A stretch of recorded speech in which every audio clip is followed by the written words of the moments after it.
Up everyone, welcome to the Power Play with CJ. Obviously, the Hockey Hall of Fame induction ceremony was last week, and we got to see some of the greats of yesteryear get added to the Hall of Immortality. I actually had a better name for it, I just forgot it because it happens. But next year, Teemu he's a headliner, first ballot Hall of Famer. He should get in unanimously. The one thing I like with hockey is that the writers aren't as weird as baseball writers are. Like Ken Griffey Jr. didn't get in. What's the word? Unanimously. I almost said anonymously.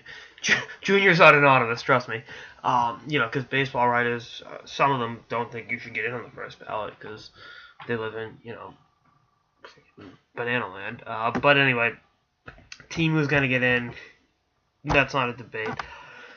3 other players can get it, and it could be one, could be whatever. And much like the thing to keep it on the baseball argument is because the steroid era, Hall of Fame and inductees over the years have been over the last 5-6 years. There's been years with no players getting inducted. That's telling about the voting process and the fact that the game of baseball let steroids run rampant and are now choosing to punish guys that use them. But that's an argument for a different day. All right, so once you get past Teemu Selanne, you look at Mark Recchi, right? 1,400 points, 3-time Stanley Cup champion, won 3 cups in 3 different decades. That's got to account for something, right? Pittsburgh in the early 90s, Carolina in 06, and obviously went out a champion with the Boston Bruins. So, I'd say is a slam dunk, but then again, what do I know? Then I think Dave Andreychuk, 640 goals, he's not in. I think it's still kind of ridiculous that, he played in the, run and gun 80s and 90s when everyone was scoring a lot of goals.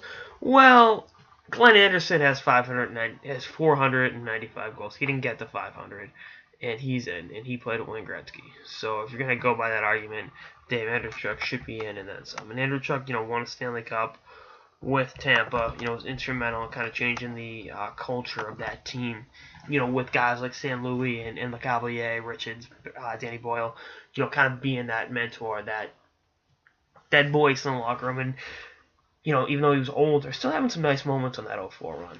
This should be the year for Andreychuk, but I've been saying that for the last 5 years, so we'll see if that changes. And then you got the wild card spot. Wyshynski has Kevin Lowe in that running. I don't think that's happening. Paul Kariya. Alfredson's a first ballot Hall of Famer. I don't see Alfredson getting in. Not on the first ballot anyway. And I'm not even trying to be an old school baseball guy. He's just not a first ballot Hall of Famer. That's simple. I'm going to throw another name out there. Alexander McGillney. That's my third. The fact I just assumed McGillney was already in. It's kind of like Bore and before that Phil Housley. You just assume he's in. It's no, they're not in because X, Y, and Z.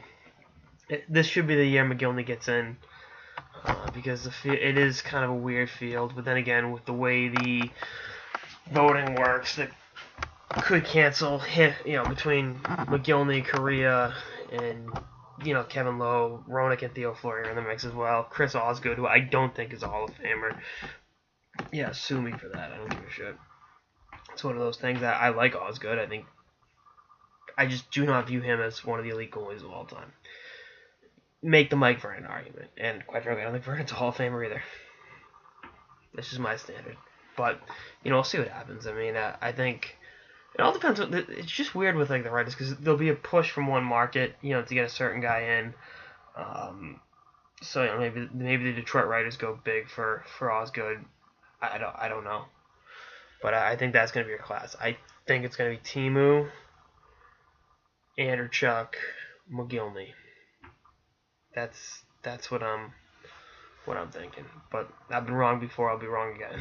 And look on the bright side. At least I'm guaranteed to go one of the 3 right with Teemu Selanne. And going back to the Baseball Hall of Fame adage, bat 333 isn't a bad thing. Anyway, that's all I got. So to the Power Play with CJ. Stay tuned for more episodes throughout the season and beyond. Later, guys.